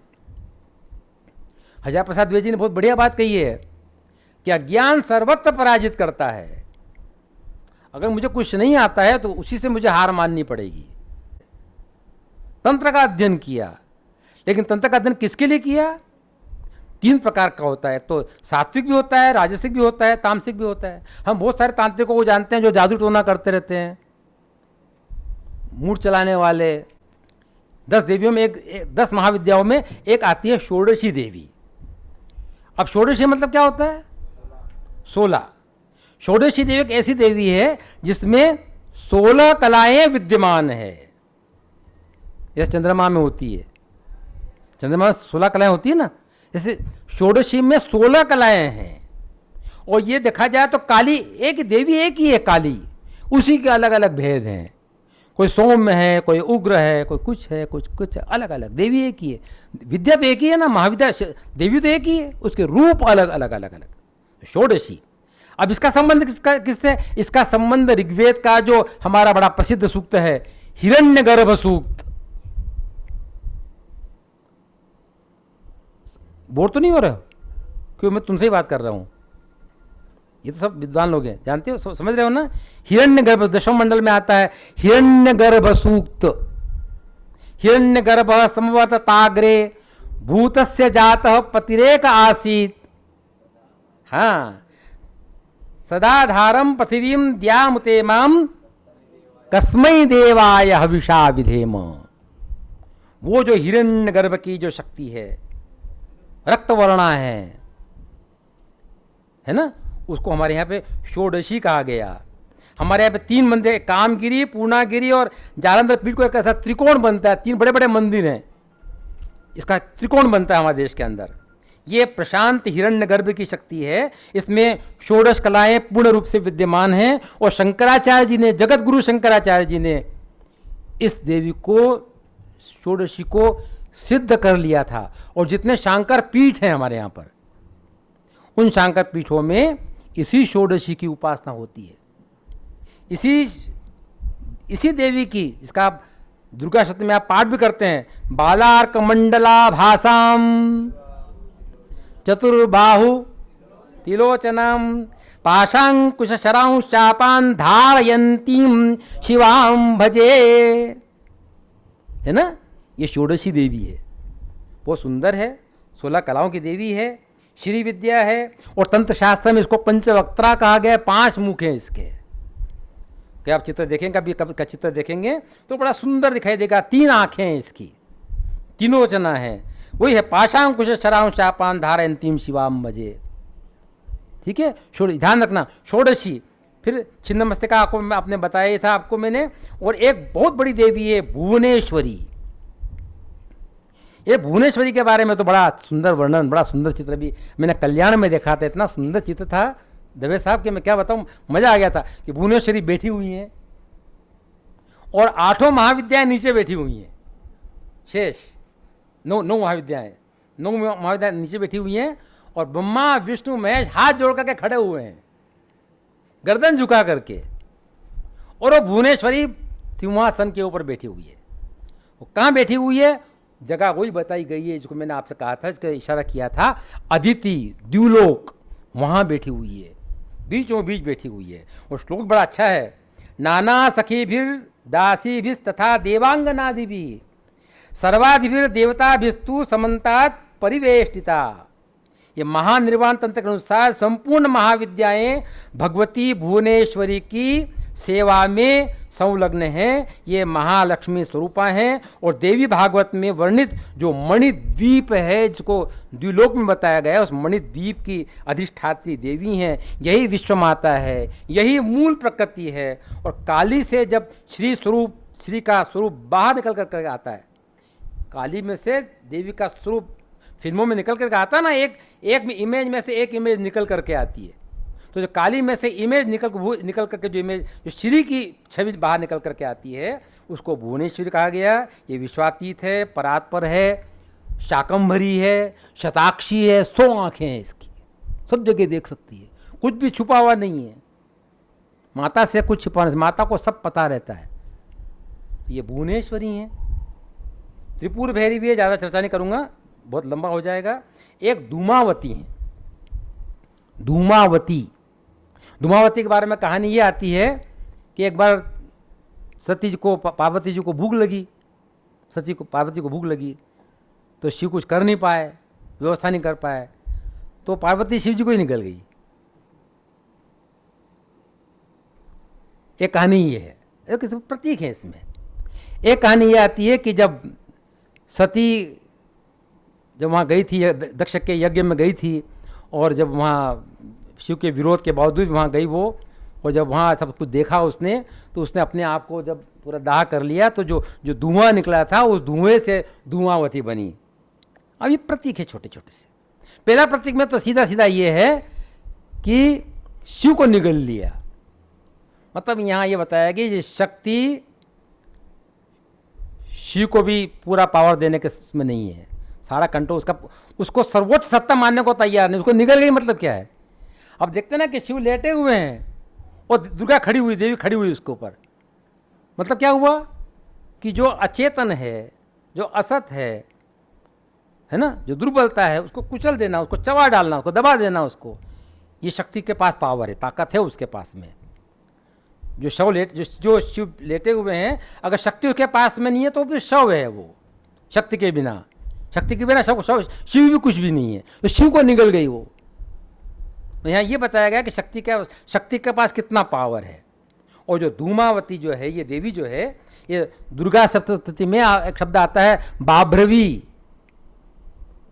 पढ़ते होगे तो आएगा, आगे नहीं याद आ रहा हो तो। बाभ्रवी, तामसी, ये देवी है ये। और वेदों में इसको अलक्ष्मी कहा गया है, लक्ष्मी का विपरीत अलक्ष्मी। इसको निरृति भी कहा गया है, निरृति, दुर्भाग्य की देवी। लेकिन इसको भी खुश करना पड़ता है, इसको भी प्रसन्न करना पड़ता है। ये जिस रथ पे बैठी हुई है, चित्र में आप देखेंगे तो एक रथ पे बैठी हुई है ये, और रथ पे जो झंडा है वो उस पर कौवा बना हुआ है। तो शास्त्रकारों ने कहा कि जो काक ध्वज है वो वासनाग्रस्त मन का प्रतीक है, वासनाग्रस्त मन का प्रतीक। लेकिन जो माँ जो है ये बुराई को बाहर फेंक देती है ना। और विवरणा है, चंचला है, जो शब्द आए माँ के बारे में आप देखिए, विवरणा, चंचला, दुष्टा, दीर्घाच, मलिनांबरा, सूपहस्ता, तिदुक्षांसी, धृतहस्ता, वरान्विता, काकध्वज रथारूढ़ा, विलंबित पयोधरा, क्षुत पिपासार्दिता, नित्यम भयदा, कलह प्रिया। ये देवी का बहुत भयानक स्वरूप है, विधवा के रूप में है। और लेकिन कुछ कहते हैं कि ये कुमारी थी, विधवा नहीं थी, कुमारी थी। इसने कह दिया था कि जो मुझे जीत लेगा मैं उसे विवाह करूंगी। वो दिन कभी आया नहीं, उसको कोई जीत ही नहीं पाया, तो कुमारी ही रही। लेकिन ये जो छोटे छोटे इसमें जो संकेत आते हैं ना, ये बताते हैं कि इनको जीतने के लिए, अपने दुर्भाग्य को जीतने के लिए, अपने वासना रूप मन की वासनाओं को जीतने के लिए आदमी को निरंतर साधना करते रहना चाहिए। इसलिए धूमावती ये उग्र तारा है, उग्र स्वरूप है, इसका भयानक स्वरूप है, मलिन वस्त्र पहनी हुई है। अगर इसको अगर नियंत्रण में नहीं रखा तो कलह ही उत्पन्न कर देती है। ये एक देवी है। इसके अलावा बगलामुखी के बारे में आपको मैंने बता दिया है, याद रहना चाहिए। यह हरिद्रा माला है, पीत पुष्पा है, पीत वस्त्रा है, और सुधा समुद्र के मध्य में मणिमय मंडप में रत्न सिंहासन पर विराजित है। यह ब्रह्मास्त्र के नाम से भी जानी जाती है। ब्रह्मास्त्र है ना, ब्रह्मा ने इसकी उपासना की, फिर विष्णु ने की, फिर परशुराम ने भी की, तब इनको ब्रह्मास्त्र मिला था। तो ये सब विभिन्न प्रकार की जो देवियां हैं, एक मातंगी हैं। मातंगी किसको कहते हैं? मतंग शिव को कहते हैं। मतंग की जो शक्ति है वो मातंगी है। ब्रह्मालय में इनको मतंग ऋषि की कन्या बताया गया है। ये वाग देवता का स्वरूप है, इसके बारे में हमने अभी चर्चा की थी। हम रुद्रेभिर वसुभिश्चरामि, हम आदित्य ऋत विश्वदेवैहि, अहम रुद्रेभिर वसुभिश्चरामि। इन सब जितने देवी देवता हैं, इनके साथ साथ मैं ही चल रही हूं। धनुरा तनोमी, अहम रुद्राय धनुरा तनोमी। रुद्र धनुष नहीं धारण करता है, मैं धनुष धारण करती हूँ। रुद्र के हाथ में जो पावर है, शक्ति है, वो मेरी है। ये वाक शक्ति है, वाक देवता का स्वरूप है। इसके 3 नयन हैं, सोम, सूर्य और अग्नि के प्रतीक के 3 नेत्र, 4 भुजाएं, 4 वेद हैं। पाश जो है वो अविद्या का प्रतीक है, अंकुश जो है वो विद्या का प्रतीक है, शब्द स्पर्श जो गुण है वो कृपाण के प्रतीक हैं। जिस कदम्ब वन में वो बैठी हुई है, वो कदम्ब वन ब्रह्मांड का प्रतीक है। तो इस प्रकार से ये अलग अलग प्रकार के प्रतीक चलते हैं। और इसमें सबसे सुंदर देवी जो है, जो सबसे आखिरी है, वो है कमला, कमलात्मिका। कमला नाम नहीं लगता, कमला, कमल के ऊपर विराजमान। और मद भागवत गीता के 8वें स्कंद में के 8वें अध्याय में कमला के उद्भव की व्याख्या बहुत विस्तार से की गई है। और ये बताया गया जब समुद्र मंथन हुआ था तो समुद्र मंथन में से कमला निकली थी। 14 रत्न निकले थे ना, उसमें से कमला भी निकली थी। इनकी कांति सुवर्ण के समान सोने जैसी है। श्वेत वर्ण के 4 हाथी हैं, श्वेत वर्ण के 4 हाथी। कभी चित्र देखना, बहुत सुंदर चित्र है। सबसे अच्छी देवी यही है, सभी देवियाँ अच्छी है, बस या आपको आकर्षक लगेगी कि देवी बैठी हुई है कमल के फूल के ऊपर, और सोने की, बिल्कुल सोने जैसी आकृति है। और श्वेत वर्ण के 4 हाथी क्या कर रहे हैं? सूंड से 4, उन चारों हाथियों की सूंड में 4 सोने के कलश हैं। उन कलशों से वो उनके ऊपर उनको स्नान करा रही है। और 2 भुजाओं में, एक वर का है, एक अभयदान का है, वरदान दे रही है। 2 हाथों में कमल पुष्प हैं, 4 हाथ है ना, 2 में तो कमल के फूल हैं। एक हाथ वरदान वाला है और एक अभयदान देने वाला है, ठीक है ना। और कमल के ऊपर आसीन है। बड़ा सुंदर सा श्लोक है। मैं अब समापन कर रहा हूँ, इस श्लोक के साथ ही समापन कर रहा हूँ, ताकि आपके मन में कमला की एक छवि, देवी की छवि आपके मन में रह जाए। क्योंकि आपने श्री चते लक्ष्मी चते पत्नियाँ वहो रात्रे पार्श्वे नक्षत्राणि रूपम अश्विनौ व्याप्तम बोला था ना। आपने क्या बोला था आपको पता है? ये जितने भी नक्षत्र दिखाई देते हैं आकाश में, हजारों लाखों की संख्या में नक्षत्र हैं, वो सब नक्षत्र उसी देवी के कमला के रूपंकर हैं, उसके रूपंकर हैं वो। ये बात वहां पे कही गई थी। पार्श्वे नक्षत्राणि रूपम अश्विनौ व्याप्तम। ये श्लोक देखिए।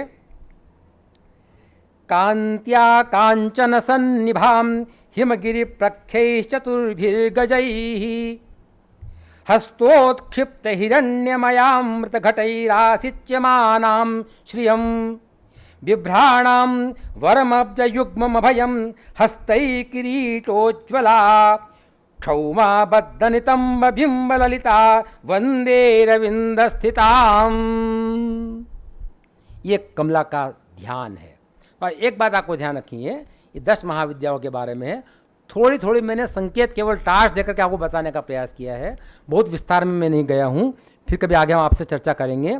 लेकिन जब आप सबसे पहले, जब आपके सामने कुछ महाविद्या किसी देवी की आराधना करनी होती है, तो सबसे पहले आप क्या करते हैं? ध्यान करते हैं।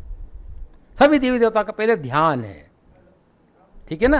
और शाक्त प्रमोद की चर्चा यहाँ पे अभी हुई है, तो शाक्त प्रमोद कभी आपके हाथ में ग्रंथ आएगा तो आप उसमें देखेंगे इन 10 महाविद्याओं के बारे में विस्तार से वर्णन है।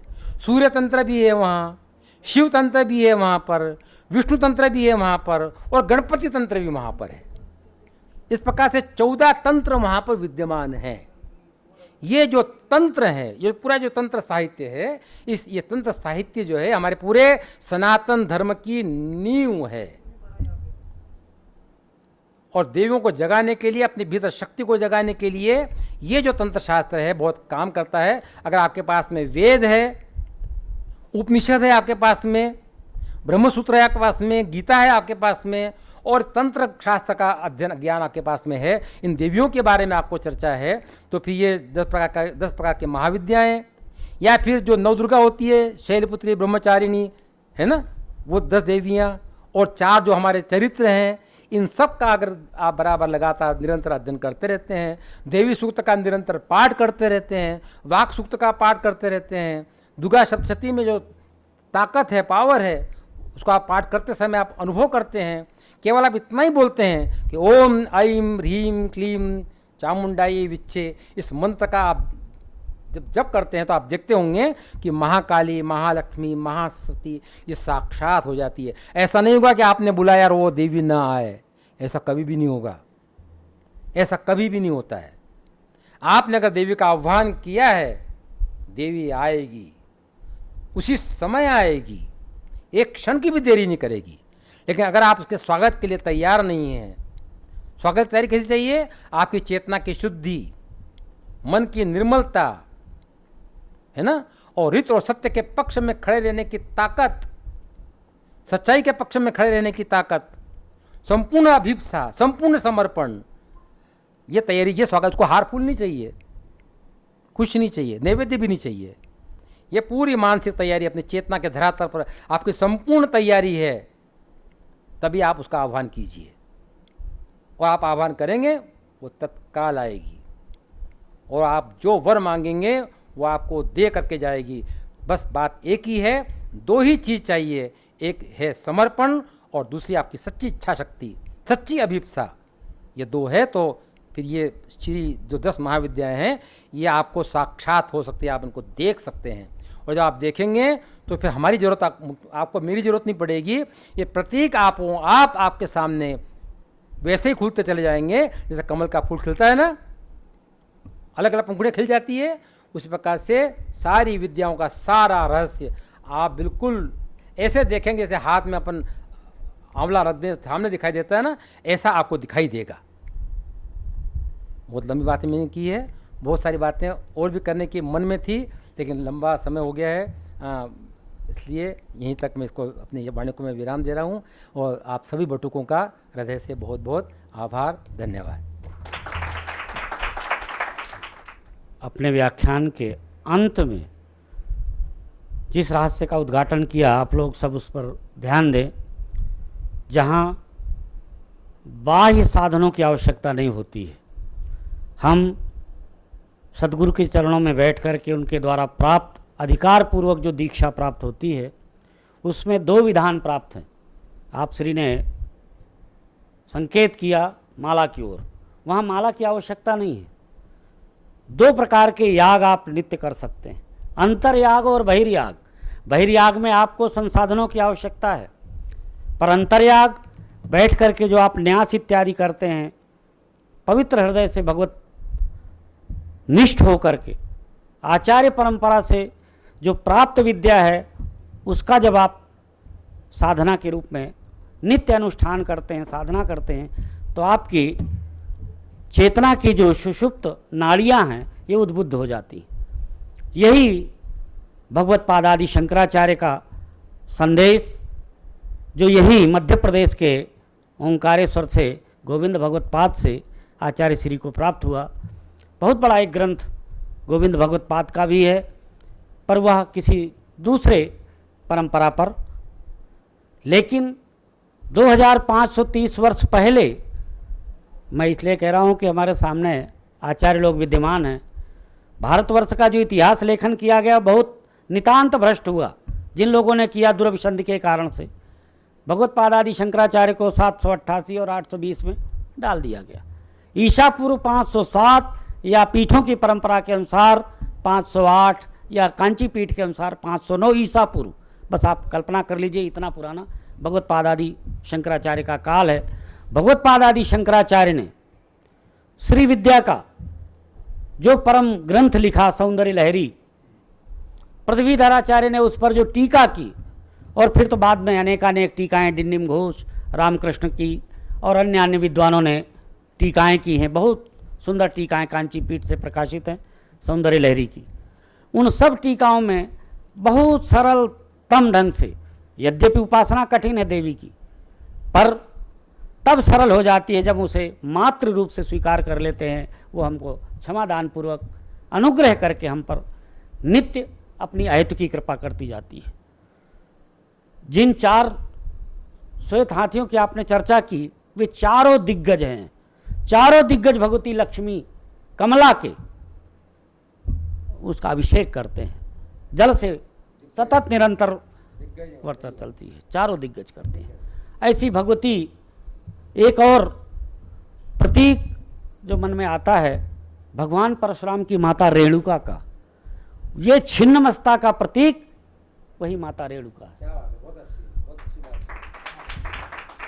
इसका माता रेणुका का रेणुका तंत्र भी प्रकाशित है, और आपने उस संस्थान का नाम भी लिया दतिया पीठ, स्वामी पीताम्बरा पीठ जो दतिया में। ऐसी साधना के बहुत सरलतम, जिनको हम लोग विस्मृत कर चुके हैं। हम सब कुछ करें पर साधना से अपने को जोड़े रहें। गुरु परंपरा से हमें जो प्राप्त हुआ है, आप गायत्री का अनुष्ठान करते, संध्या पूजन उपासना सब करते हैं, पर वहीं संकेत रूप में वेदों में बीज मंत्र मिलते हैं। बीज के रूप में वेद मंत्रों में इन सब श्री विद्याओं की 10 महाविद्याओं का प्रतीक भी हमें प्राप्त होता है। आप श्री ने बताया तंत्रागम में जो निगम और आगम की परंपरा है, विशाल साहित्य है। हुआ यह है कि तथाकथित प्रपंची लोगों ने, दंभियों ने, लोलुप लोगों ने अपने को ख्यापित करने के लिए कि हम त्रिपाठी जी बड़े विद्वान हैं और अमुक है अमुक है, इसके कारण से हमारी जो शास्त्रीय विद्याएं हैं उनके साथ बहुत अन्याय हुआ है। कहीं पंचमकार बीच में डाल दिया गया। पंचमकार इतना उदात्त स्वरूप है, पर वाम मार्गियों ने आकर के उसको विकृत कर दिया। ऐसी पवित्र साधना को विकृत करने वाले उन लोगों से बचना चाहिए, और हमारी जो अरबों वर्ष की जो परंपरा है, उस परंपरा को हम अपना आराधना का, उपासना का मुख्य साधन बनाएं, तो हम निश्चय ही कल्याण को प्राप्त होंगे। विशेष करके भारत की गरीबी के दूर करने का सबसे सरलतम उपाय भगवत पाद आदि शंकराचार्य का कनकधारा स्तोत्रम। विद्यार्थी श्री शते लक्ष्मी शपथना श्री सूक्त का पाठ कर लेते हैं, पर सबके लिए भगवत पाद आदि शंकराचार्य ने कनकधारा स्तोत्रम जो लिखा है वह अत्यंत प्रमाण पुष्ट है। और पूज्य गुरुवर डॉक्टर रुद्रदेव त्रिपाठी वंशौर वाले, उन्होंने कहा कि पंडित, जिन ऋषियों ने जो जो भी स्तोत्र लिखे हैं उनमें मंत्र गर्भित रहता है। ये रहस्य है उसका। मंत्र को कहीं बाहर से जपने नहीं जाना। स्तोत्र पाठ आप श्रद्धापूर्वक करते जाइए, वो मंत्र के जो अक्षरों में वो आपका पूरा मंत्र आपका आ जाएगा, क्योंकि वो स्तोत्र में गर्भित रहता है, वो क्षिप्त रहता है। बहुत संक्षेप में अपनी इस बात को इसलिए कहते हैं कि वेदना होती है तब ये बात कुछ निकलती है कि हमारा जो इतिहास है, साहित्य है, जितना भी, वह सब आज बचाने की और अपने साधना के, उपासना के उनको आयाम बना करके हम लोग चलें। मैं बड़ी विनम्रता के साथ श्रद्धेया विदुषी महीयसी डॉक्टर ऋतम उपाध्याय जी को आमंत्रित करता हूँ, वे अपना अध्यक्षीय वक्तव्य दें। श्रद्धेया उपाध्याय मैडम।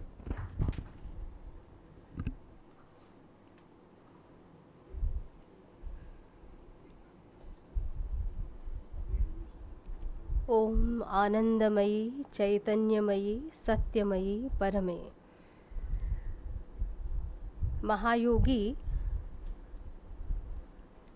युग पुरुष श्री अरविंद, उनका महाकाव्य सावित्री, उसमें कुछ पंक्तियाँ आती हैं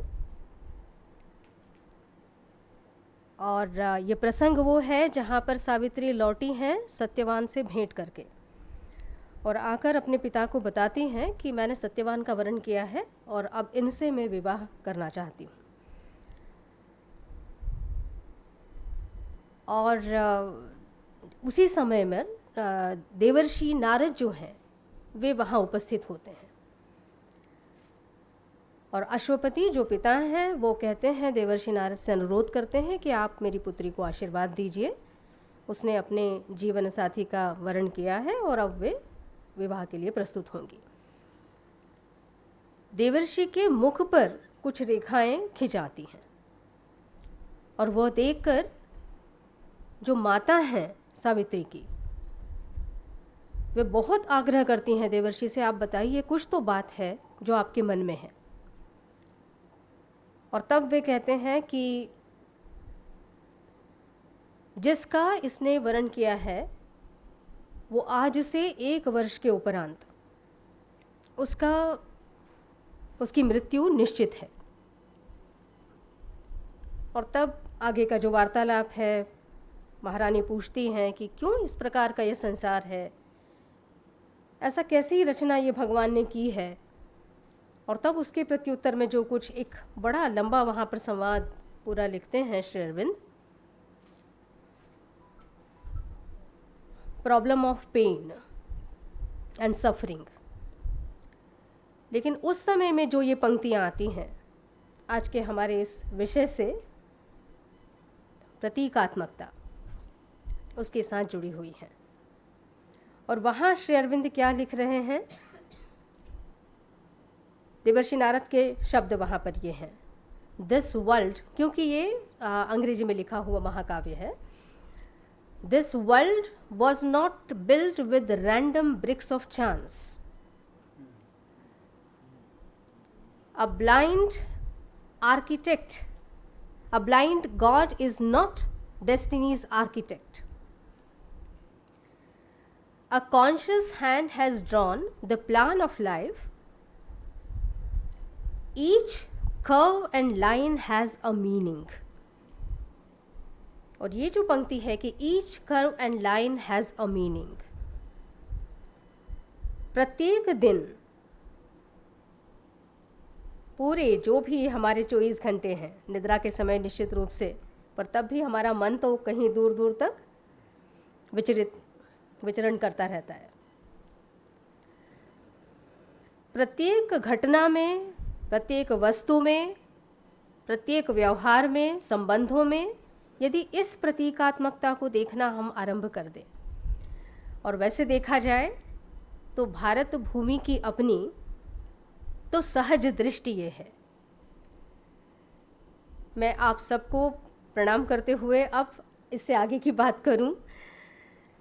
ये मेरा सौभाग्य कि आज मुझे यहाँ आने का अवसर मिला और इसके लिए बहुत बहुत कृतज्ञता।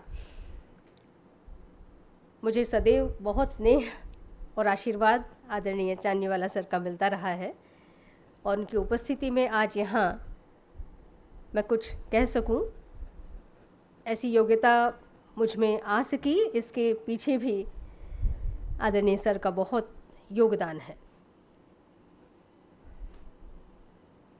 आज जब मैं यहाँ पर, ये मेरे पूज्य बटुक हैं, सचमुच में कहूँ तो श्री अरविंद की ही कविता भवानी भारती का उल्लेख हुआ। आदरणीय सर ने उसका अनुवाद किया है, बहुत सुंदर अनुवाद है। आप सभी तो संस्कृत भाषा में भी उसे पढ़ सकते हैं श्री अरविंद की अपनी वाणी में, और आदरणीय सर का अनुवाद भी। उसमें एक श्लोक आता है, जब आप लोग मंत्रोच्चार कर रहे थे तो वही श्लोक मेरे मन में भी गूंज रहा था। पुनः शृणोमीं अरण्य भूमौ वेदस्य घोषम हृदयामृतोत्सव सुज्ञानिनाम आश्रमगामुनीनाम कुल्लेव पुंसा वहति प्रपूर्णा। और जब तक इस प्रकार से ये ज्ञान की, शोध की, वेद की धारा इस प्रकार से बहती रहेगी, भारत की उस दृष्टि जिसकी ओर मैं भी ध्यान दिलाना चाहती थी कि वास्तव में ये हमारी सहजात वृत्ति है। ये संसार में अन्यत्र भारत को देखकर धीरे धीरे विकसित हो रही है। हम प्रत्येक वस्तु को प्रतीक के ही रूप में देखते आए हैं। हमारे लिए हिमालय हिमालय नहीं है, वो भारत माता के शीश पर मुकुट है। हमारे लिए नदियां जल का कोई स्रोत या बहता हुआ जल नहीं है, वे देवियां हैं, माताएं हैं। हम पर्वतों को स्तंभों की तरह देखते हैं जिसने आकाश को अपने ऊपर उठा रखा है। हमारे लिए धरती स्वयं मां का स्वरूप है। प्रत्येक बात में हमारे लिए वही एक बात जो वेदों के संदर्भ में भी सर ने कही, गौएं, किसी गाय को देखते ही स्मरण हो आते ये तो सूर्य की रश्मि है। अश्व है, वो हमारे लिए शक्ति का, देव शक्ति का प्रतीक है। और संपूर्ण जीवन जब हम कहते हैं यज्ञ है, बाह्य यज्ञ की बात हुई, आंतरिक यज्ञ की बात हुई, ये सब कुछ हमारे लिए प्रतीक के रूप में। और इसीलिए हमारे दैनंदिन व्यवहार में जिस प्रकार का हमारा ये दृष्टिकोण जाता है, जिस प्रकार से दृष्टि विकसित होती है, इसने भारत की संस्कृति का मार्ग तय किया है।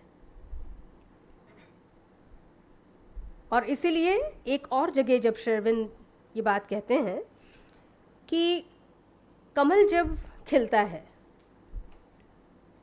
उसको हम पंकज भी कहते हैं, क्योंकि वहाँ पर सिल्ट है, कीचड़ है। तो यदि बहुत सामान्य दृष्टि से व्यक्ति देखे तो वो ये इतना सुंदर कमल इस कीचड़ में कैसे आया, इसकी शोध के लिए तुरंत ही वो कीचड़ में उतरना चाहता है।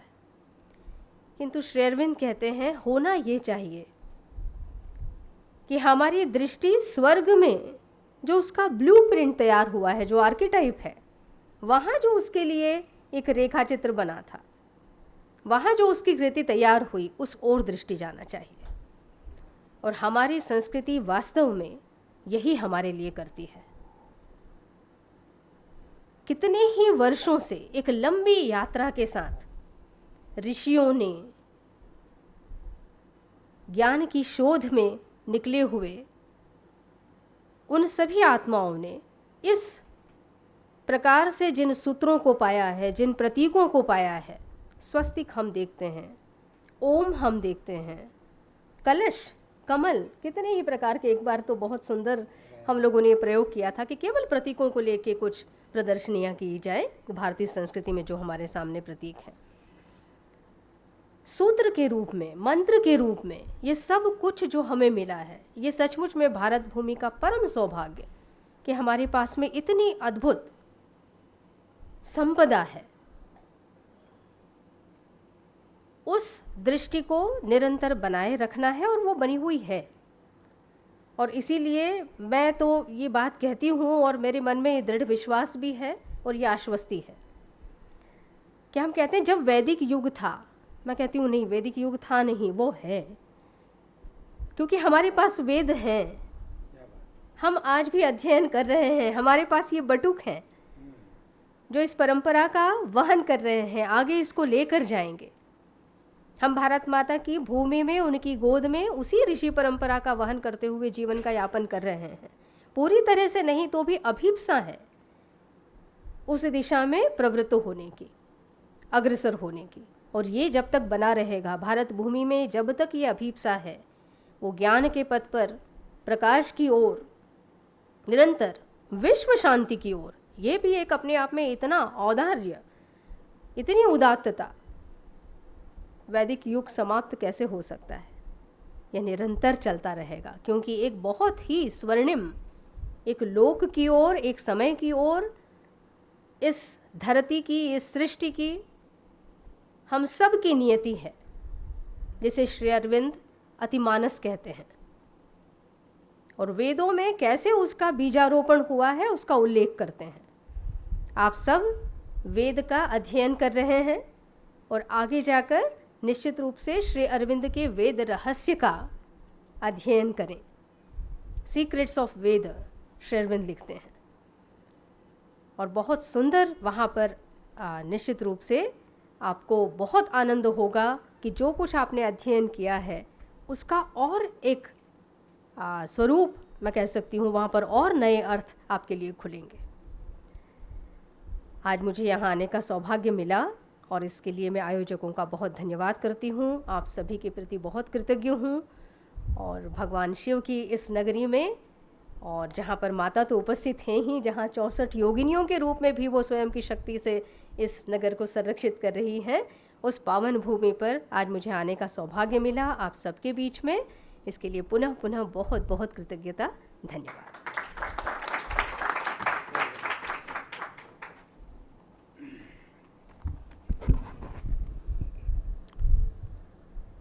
बहुत बहुत आभार श्रद्धेय डॉक्टर रीतम उपाध्याय जी के लिए।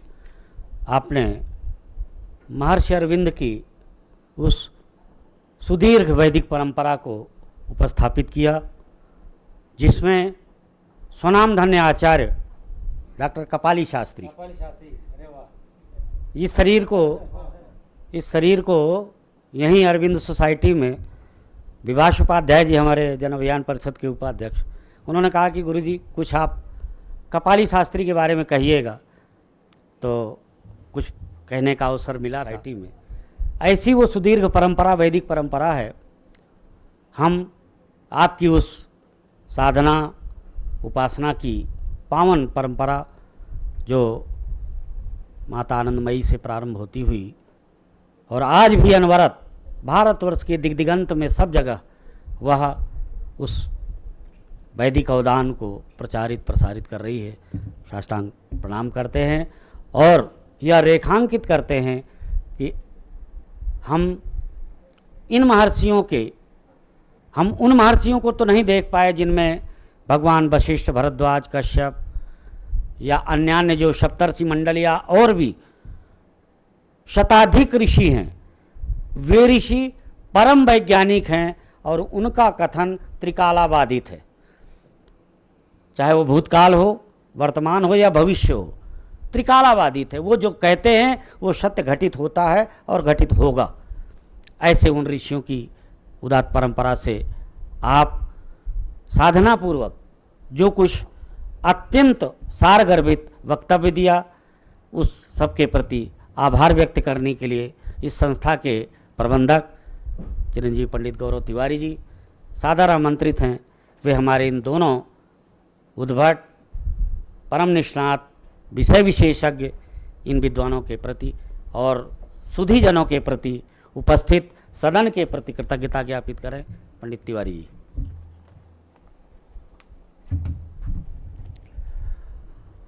आप सभी की उपस्थिति को मैं नमन करता हूं। आज के इस व्याख्यान के सारस्वत वक्ता आदरणीय डॉक्टर मुरलीधर चांदनीवाला जी, कार्यक्रम की अध्यक्षा डॉक्टर रीतम उपाध्याय जी और सभा में मेरे समक्ष उपस्थित उज्जैनी की सांस्कृतिक परंपरा को प्रवाहमान रखने वाले सभी विद्वज्जन, मैं आप सभी को भी प्रणाम करता हूं।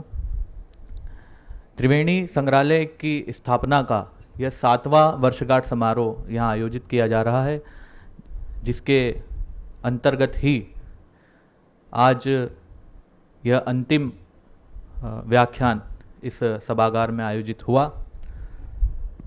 10 महाविद्याओं की प्रतीकात्मकता। वास्तव में यदि बहुत गहरे से सोचा जाए तो त्रिवेणी के जो 3 आधारभूत स्तंभ हैं, शैव, शाक्त और वैष्णव, उनकी परंपराओं में जो आख्यान लिए गए हैं, या कहा जाए कि प्रतीकात्मकता को जिन आख्यानों में रोपा गया है, उस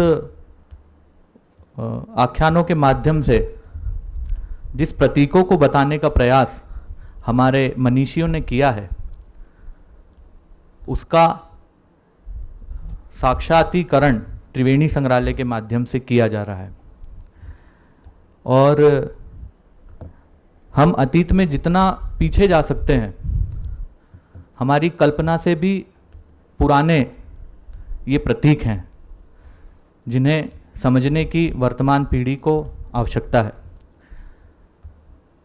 मैं त्रिवेणी संग्रहालय की ओर से, संस्कृति विभाग की ओर से हमारे आदरणीय वक्ताओं का बहुत बहुत आभार व्यक्त करता हूँ कि उन्होंने हमारा निवेदन स्वीकार किया और हमारे बहुमूल्य समय, आपके बहुमूल्य समय से यहाँ उपस्थित होकर हमें कृतकृत्य किया है। एक बार पुनः आपका आभार, धन्यवाद।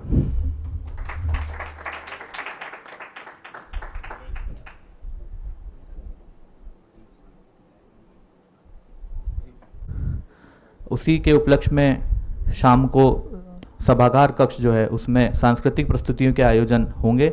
आप सभी उसके अवलोकन के लिए भी सादर आमंत्रित हैं और बाहर अल्पाहार की भी व्यवस्था है, तो कृपया उसे भी ग्रहण करें। बहुत धन्यवाद।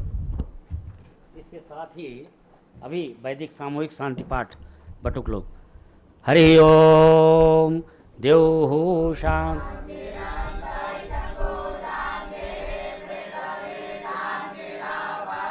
शांतिरोखदयाः शांति वनस्पतयः शांतिर्विश्वे देवाः शांतिर्ब्रह्म शांति सर्वगुण शांति शांतिरेव शांति सामा शांतिरेधि यतो यतः समीयसे ततो नो अभयं शन्नः कुरु प्रजाभ्यो भयन्नः पशुभ्यः ओम ति सवतु सर्वारिष्ट शांतिर्भवतु।